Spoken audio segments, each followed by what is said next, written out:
Hello and welcome again to Let's Talk Chemistry with Pastor Dan. We're going to continue our look at thermochemistry, slightly different definition, but still the same concept. So thermochemistry is a study of energy associated with reactions. So we're looking at reactions, absorbed, released, all the same idea, but giving you a different concept for now. We're looking today at specific heat. Now remember we talked the other day about intensive properties and extensive properties. Extensive properties were properties that determined were based on how much you have. So like mass, volume, length, all of those were examples of extensive properties. Intensive properties were like density. It didn't matter how much you have, it's always the same thing. We have the same thing here with specific heat. Specific heat is defined as the amount of energy needed ranges 1 gram of substance, 1 degree Celsius. So how much energy does it take to increase the mass of a substance of 1 gram by 1 degree Celsius? Now, another concept we're going to look at here is enthalpy. Enthalpy is the energy released as heat. It's energy of reactions as well. Now, for enthalpy, there's two different values we can use. We can either use Q or delta H. This year, we do delta H.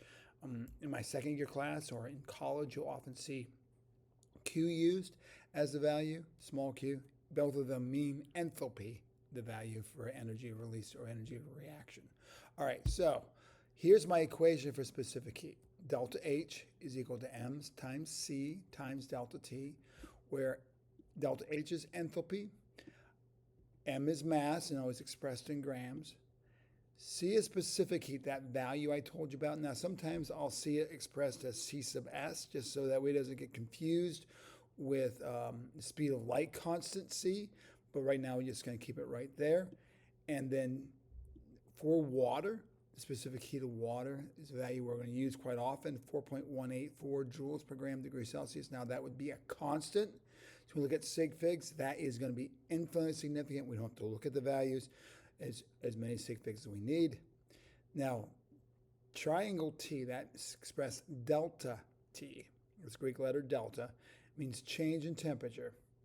We're going to take the top temperature minus the bottom temperature to find the change in temperature. So let's take a look at a problem here. Let's determine the amount of energy needed to cause 55.89 grams of water to go from 21.67 degrees Celsius to 75.90 degrees Celsius. All right, so let's start with our equation. Our enthalpy equation, delta H is equal to M times C times delta T, our graphic organizer again. So we're going to put our values, delta H, M, C, and delta T. Now, do I know the enthalpy? Do I know the amount of energy of the reaction? First couple words, the amount of energy, so that would be no. That's my question mark. All right, look at the problem. Do I know the mass? Look at the answer. It's right up here, 55.89. That's my mass. All right, for specific heat, it's going to be 4.184 joules per gram. How do I know that? Because it tells me it's water. Water specifies, therefore it's always the same, 4.184. To find the delta T, I take my top temperature, 75.90 degrees Celsius, subtract from it my bottom temperature, 21.67 degrees Celsius, and I get 54.23 degrees Celsius. Now, is my equation here set up to solve for my unknown? Yes, it is. I want delta H, and it's delta H equal to, so plug our numbers in. We get 55.89 grams times 4.184 joules per gram degree Celsius times 54.3 degrees Celsius. Check my values, which we include the units. My grams cross out, my degrees Celsius cross out. I'm left with units of joules. That's unit of energy. When I multiply through, I get 12,677.33179 joules. But whenever we do a math problem, we got to remember sig figs. 55.89, that's 4 sig figs. 4.184, that's infinity because that's a constant. 54.23, that again is 4, so 4 infinity 4, the least number is 4. So we're going to go to 4 sig figs. 1, 2, 6, 7. This one's going to round up, but that place is still valuable. So it's going to be 12,680 joules. Now, if you don't like the zero there is a way of getting around it. We can convert that to kilojoules. Remember, 1,000 joules is a kilojoule, so we're going to divide it by 1,000. Move it 3 places to the left and get 12.68 kilojoules. Either of those is correct. All right, so that's the first problem we worked through. Let's try this one. What is the specific heat of a substance? If 45.89 kilojoules of energy is needed to rise 456.7 grams of a substance from negative 8.99 degrees Celsius to 178.80 degrees Celsius. Now, wait a minute, below zero, remember this can be a metal, this can be any substance, so therefore we can go above the water parameters there. So again, we take our graphical organizer, delta H is equal to M times C times delta T, put our values down. Delta H is 45.89 kilojoules. That's what it says in the problem. Now the problem is, remember, specific heat is expressed in joules per gram degree Celsius, not kilojoules per gram. So we're going to have to convert that. So put it over 1, and 1 kilojoule is 1,000 joules. So we're going to multiply by 1,000. We're going to get 45,890 joules. Mass, if we look at the problem, right there's my mass. Mass is 456.78 grams. Now, specific heat value is unknown. That's what we're looking for. And my delta T, well, we're going from a top temperature of 178.80 degrees Celsius to a bottom temperature of negative 8.99 degrees Celsius. When we take negative of a negative, we end up reversing the sign and actually adding it. So we're going to end up with a total temperature change, 187.79 degrees Celsius. Right? Is my equation set up to solve for my unknown? Is it set up to solve for C? No. So let's do a little algebra. We have these values here we're multiplied. The opposite operation, multiplication, is division. So what's across from C? Delta H, so that's still going to be there. We're going to move M and delta T to the bottom. So we're going to get C is equal to delta H over M delta T. Put our values in. We have 45890 joules divided by 456.78 grams and 187.7. So take our calculators, handy dandy Joe dandy calculators, 45890 divided by 456.78. Now I always hit equal here so we don't cause confusion with the calculator, divided by 187.79.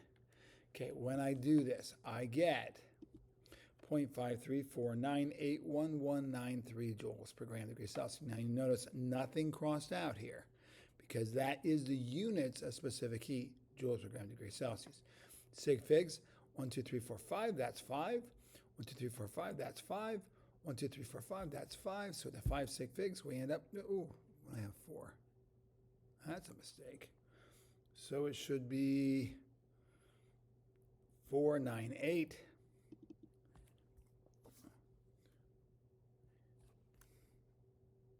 Oh, it's only 4 there. That's why. I'm sorry. I made a small mistake there. 1, 2, 3, 4 sig figs. So we have 4 in the answer. All right. There we go. All right. Again, we're all human. All right, let's try another problem. This time, let's find the mass of mercury needed to rise from 14.7 degrees Celsius, 134.8 degrees Celsius if it requires 34.78 kilojoules of energy. Now, we're not using water this time. We're using mercury. So do the same process. Delta H is equal to M times C delta T.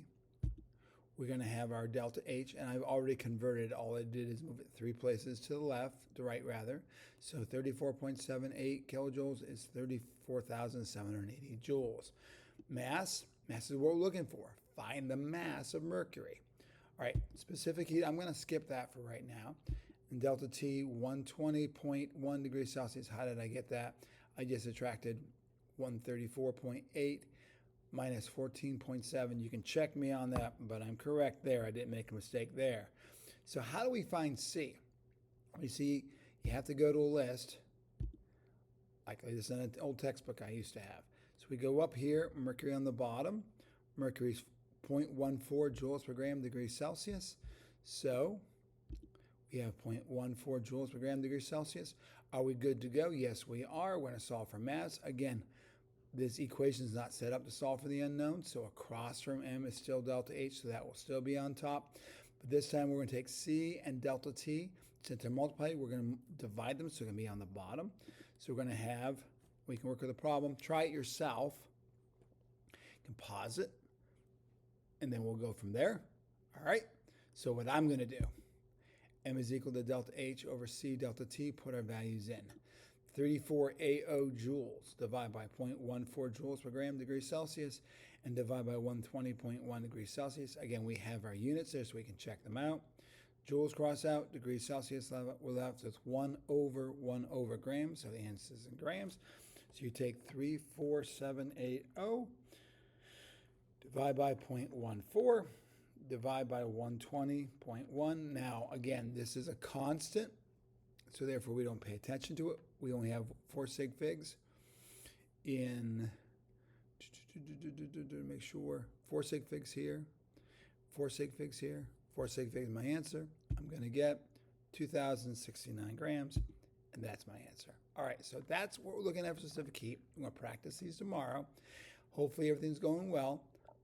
Take care, be good. God bless.